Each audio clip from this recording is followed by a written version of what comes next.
এই যে তোমাকে আমি লিখতে বসাইছি, তুমি যে কান্না করতেছো, পড়ালেখা না করলে তোমারে শ্বশুর বাড়ি ফাটাই দিব। যাবা?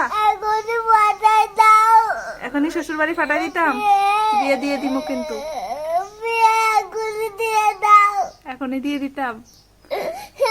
শ্বশুর বাড়ি যাবা গা? হ্যাঁ, শ্বশুর বাড়ি যাই কি করবা? একলা বসে বসে থাকবা? বইগুলো এখানে রাখি যাবা? শ্বশুর বাড়ি গেলে তো কাজ করা লাগবে, পারবা?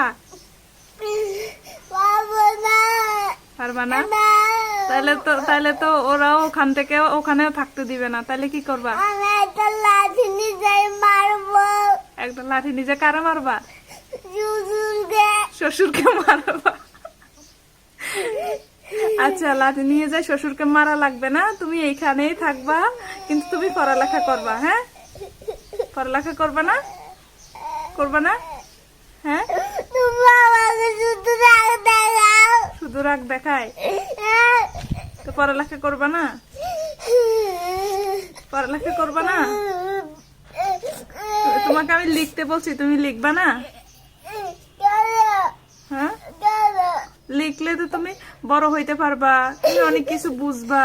লেখাপড়া করো তো ভালো, ভাত খাই বড় হইতে পারবা। পড়ালেখা করলেও তো ভালো।